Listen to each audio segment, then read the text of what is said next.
banyak, memang mentalnya makin berani. Karena intinya kolam ini mau saya buat interaksi, teman-teman.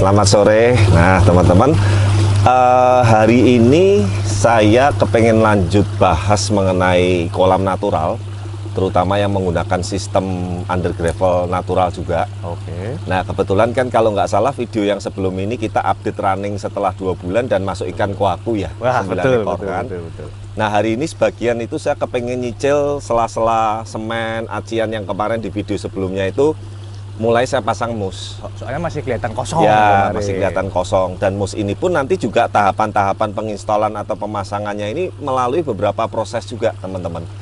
Nah, mungkin nanti sambil jelasnya seperti apa. Mus itu intinya lumut yang kita ambil memang itu biasanya tumbuh di daerah-daerah yang dingin, lembab, di dinding-dinding yang lembab, yang memang dia bentuknya seperti karpet hijau. Itu biasanya kalau di Semarang ini di daerah Bandungan, di daerah Kopeng, seperti itu banyak. Nah memang kita berusaha untuk memindahkan mus itu di fasilitas Blaskoy ini yang notabene memang sebetulnya sangat panas sekali.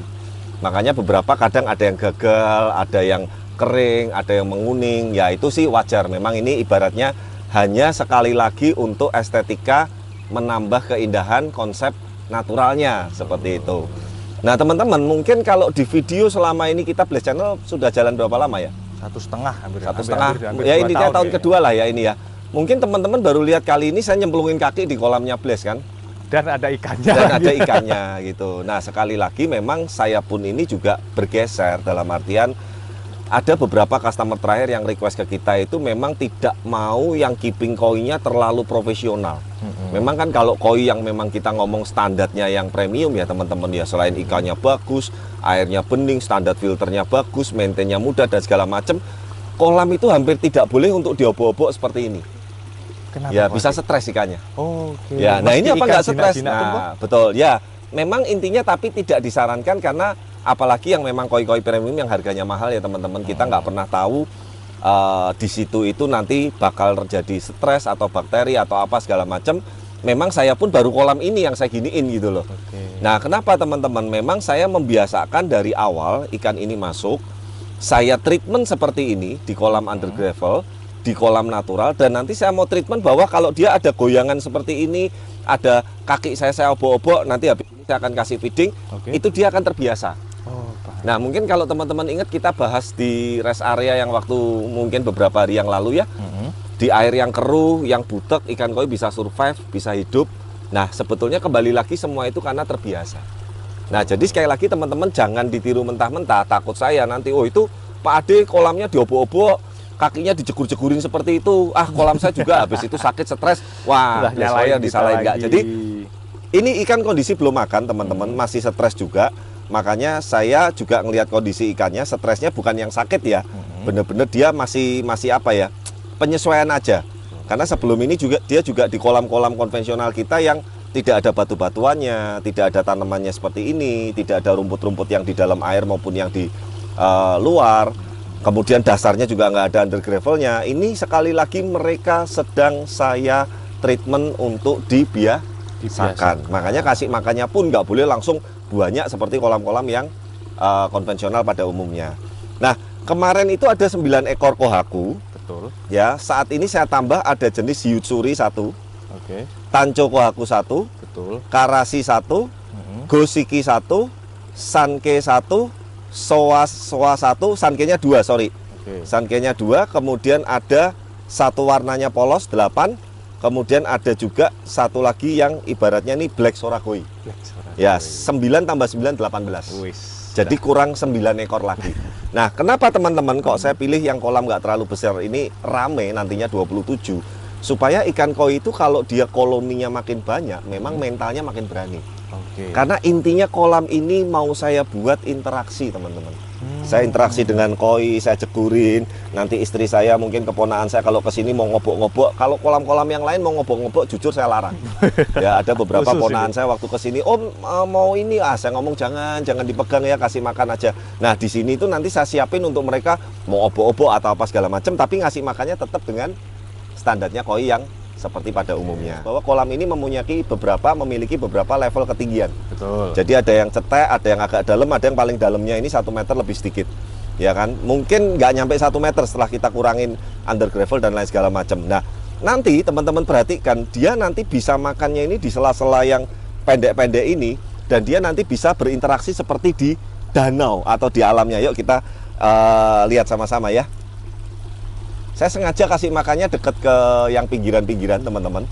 Semoga dia mau. Ini belum saya feeding dulu, karena saya yakin dia masih takut sekali. Yuk kita tunggu ya, gak sabar ya. Karena ini makan pertama nih, teman-teman. Nanti biasanya kalau sudah ada yang melopori makan naik satu, yang lainnya baru ikut.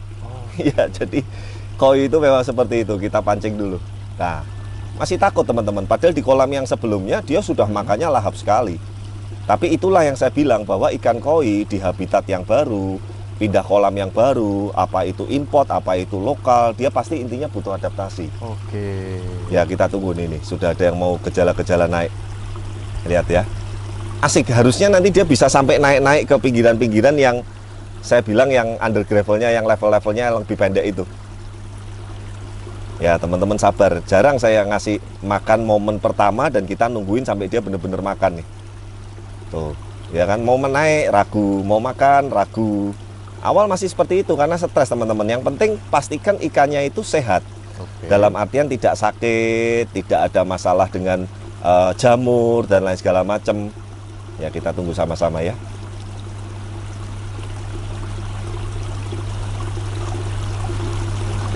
Tuh. Udah mulai ke pinggir, takut. Mulai ke pinggir, takut. Di-shoot terus ya Norma ya, jangan nge-shoot ke saya, nge-shoot ke ikannya dan ke pakannya. Nah, tuh mulai ada yang tenggelam, dia mau makan. Nah, tuh, mulai itu. Tuh. Dia naik-naik ke tebing-tebingnya, teman-teman. Tuh, kayak yang pendek, ya kan? Jadi kayak di sungai, di pinggiran sungai dia cari makan sampai ke tepi. Memang kita buat konsepnya seperti itu. Oke. Tapi ya tadi, takutnya kadang kalau memang yang belum terbiasa dia bisa luka. Oke. Bisa lepas sisik. Kita tunggu aja, asik nih, seru. Nah, nantinya saya biasain sampai dia terus berani ke pinggir. Saya kasih makan nanti dari situ. Oh, yang paling pinggir. Ya, yang paling pinggir. Jadi saya colok-colok kaki di situ, ikannya ke sana bisa makan sampai ikannya kelihatan badannya dikit-dikit seperti itu. Nah, makanya ini pun tidak terlalu saya kasih koi yang terlalu mahal-mahal. Tapi yang saya mau tonjolkan, teman-teman, nuansa estetikanya seperti ini kayak di danau atau kayak di sungai kan. Dia lewati rumput. Tadi kesiut nggak? Dapat. Ya, tunggu aja, pasti seru nanti. Saya feeling saya nanti dia bisa naik-naik sampai ke pinggiran, ngikutin makanannya jatuh kemana. Padahal ada yang di tengah, dia nggak ngambil yang di tengah malahan. Tuh kan. Seru kan? Nah, ini satu nuansa, satu konsep yang mungkin berbeda dengan kolam-kolam lain yang kita bangun sebelumnya. Jadi memang ini kita buat untuk estetikanya, kesannya ini kayak dia berada di danau lah. Tapi danaunya bening, danaunya tapi celing seperti itu. Tuh, ya kan? Langsung kalau sudah ada satu yang makan, dia langsung ngeloporin. Dan ingat teman-teman, jangan langsung dikasih banyak juga. Ini kita tunggu sampai habis dulu. Oke, gitu. Ya, saya intinya cuman mau melatih mereka supaya mereka terbiasa di kolam yang baru ini, yang banyak batuannya, yang ada level pendek, ada yang level tengah, ada yang level dalam. Dia berani ngambil makanan sampai ke pinggir-pinggir kolam. Ya, nanti ini kalau sudah agak habis, saya mau sengaja tebarin di pinggir-pinggirnya tuh. Kita tunggu. Tapi asik ya, kalau Norma dan teman-teman lihat, ini satu konsep dan satu nuansa yang berbeda, teman-teman. Seru juga kalau Jadi saya ini memang ibaratnya dari basic saya yang standar koi, saya kembangin. someday kalau memang ada customer yang lokasi rumahnya dan tentu saja konsepnya juga cocok, saya pengen bikin konsep seperti ini tapi pantai. Jadi tebingnya yang miring ini pasir pantai. Waduh, Nah, ikan koi bisa keren, sampai keren. pinggiran sini, kita feeding di pinggir pantai seperti itu. Ya, meskipun pantai atau laut biasanya untuk ikan air laut, tapi ini mau kita konsep untuk koi. Untuk koi. Ya, dengan tebian karang-karangnya nanti yang mengikuti di laut juga. Ya, nanti intinya konsepnya bisa dikembangkan, tapi yang kali ini memang intinya kita sengaja buat ada batu-batuannya yang di dalam, tanaman yang di dalam, supaya seperti koi ini berinteraksi atau berhidup ekosistem di habitatnya. Wih, asik ya. Kalau perlu Norma nanti tolong di sinematik yang khusus waktu dia sudah mulai makan, supaya teman-teman nanti bisa nonton lebih jelasnya momen-momen dia makan. Saya kasih dikit lagi ya, sengaja saya pinggirin. Saya kasih di pinggir-pinggirnya. Biar dia biar berlatih. Makanya sekali lagi semua itu dari kebiasaan teman-teman. Tuh, tunggu aja tuh. Udah mulai mau naik. Naik tuh. Harusnya tempat itu sudah saya hitung dia berani naik sampai ke level yang paling dasar. Coba deh tunggu nanti ya.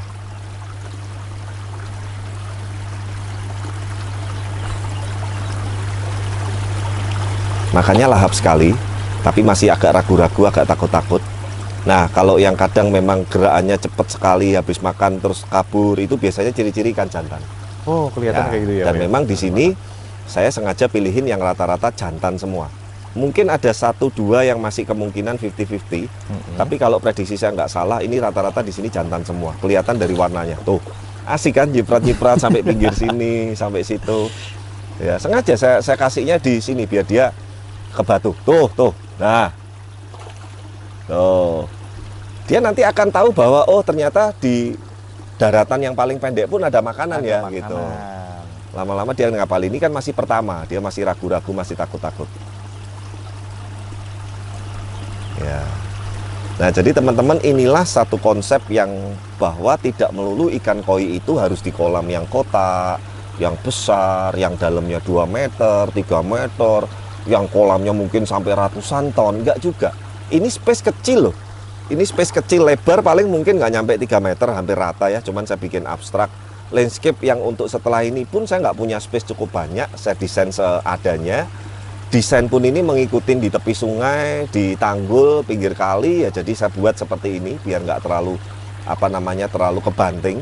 Tadinya kepengen saya bikin Jepang atau Oriental, tapi kayaknya nggak masuk ngelihat sekelilingnya, ya udah saya bikin alam aja. Tapi intinya teman-teman, inilah keindahan sebuah seni. Kalau kita konsep dan kita plan atau kita buat dengan perencanaan yang matang, kita bisa menghasilkan sebuah kolam yang tidak hanya koinya yang kita tonjolin, tapi estetikanya, keindahan dan lain-lain ini kita bisa nikmatin juga gitu loh. Nah, bahkan teman-teman kalau ikan koinya pun nggak mau yang bagus-bagus, mungkin Norma dan teman-teman mau isi ikan koi yang murah-murah nih, yang seperti di pasar itu, tapi rame, jumlahnya ratusan, biar kalau di feeding gini keropiokan, kerucukan, nggak apa-apa juga. Jadi sebetulnya tidak ada yang salah bahwa oh koi itu harus yang mahal, harus yang ratusan juta, enggak. Tapi intinya teman-teman mau yang di kelas mana, kita akan ibaratnya settingkan yang terbaik untuk ikan itu. Nah, kalau ikan-ikan yang di kolam angka 8 jumbo yang harganya kamu tahu sendiri tuh, yang satunya udah 2 digit, udah puluhan juta, saya taruh sini ngeri juga. Gitu loh, serem juga kalau ada apa-apa ya, begitu bocel dan segala macam ya pusing juga. Tapi harusnya kalau mulai dari kecil segini, ini ukuran rata-rata 25 sampai 30 BU. Dan nanti kita akan update terus.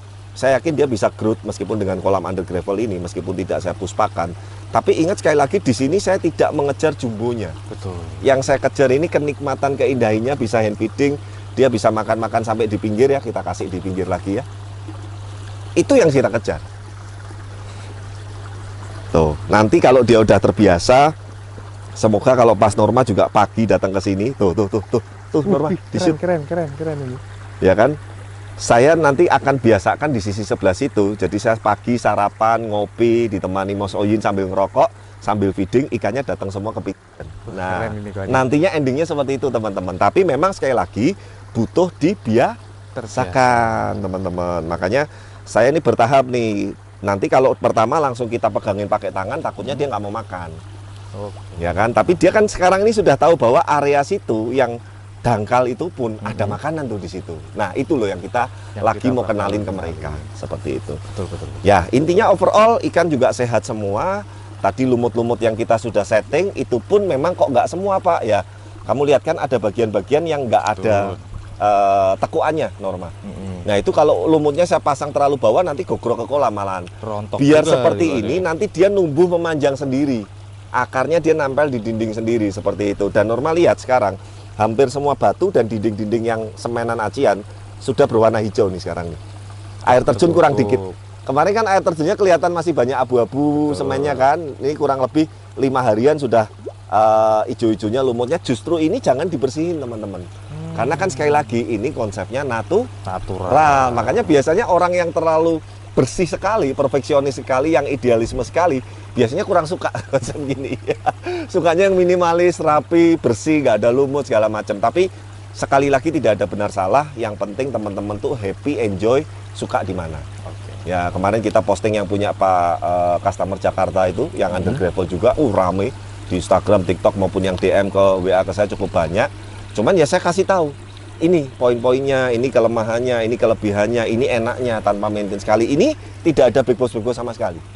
Ya, kita hanya nanti kurangin air yang di bawah udah kita siapkan, ada pemipaan kelabang, ada bottom drain yang khusus untuk under gravel, baik yang di sini, di tepi-tepi kanan kiri, itu nanti kita udah siapin. Dan hitungan saya paling setahun sekali, setahun atau 2 kali. Tapi ingat, tidak boleh puspakan. Ya, itu tanda seru kalau perlu digarisbawahi. Nah, seperti inilah teman-teman sebuah konsep koi, kolam koi dengan ikan-ikan koi kesayangan kita yang sedikit berbeda. Mungkin sebelum ini kita nggak pernah bahas dengan tema seperti ini. Tuh, ya saya sengaja kasih di pinggir terus dah, biar dia kebiasaan makan. Nah, nanti teman-teman apabila berminat untuk membuat kolam koi, menambah koleksi ikan koi kesayangan, pengen dibuatin kolam dengan sistem under gravel atau konvensional, minimalis atau natural, langsung aja hubungin kontak di bawah ini. Ya mungkin cukup kali ini, tenang pokoknya teman-teman, kita akan update terus kolam ini sampai mature jadi, sampai ikannya udah terbiasa semua, sampai lumut dan dindingnya semua sudah terpenuhi, sampai intinya seperti alamnya. Tapi sabar, butuh waktu. Ya karena ini berbeda dengan kita finishing kolam minimalis. Minimalis begitu selesai, finish selesai, dan kita ini perlu pengaplikasian lumut, perlu perawatan, tanaman juga perlu bertumbuh, kadang ada yang mati harus kita rapiin, kita siramin lagi, seperti itu. Tapi thank you banget teman-teman untuk semua dukungan dan supportnya. Dan sekali lagi mungkin mohon maaf kalau kita dalam menyampaikan ini masih ada banyak-banyak kekurangan atau salah kata. Sekali lagi niat kami hanya berbagi. Dan semoga konsep-konsep yang terus kita tampilkan, video-video yang kita terus tampilkan ke depan, bisa memberikan inspirasi, hiburan, dan manfaat yang positif buat teman-teman, terutama penghobi dan pecinta ikan koi pada umumnya. Saya Adi Kurniawan, sampai ketemu di video-video berikutnya. Bye.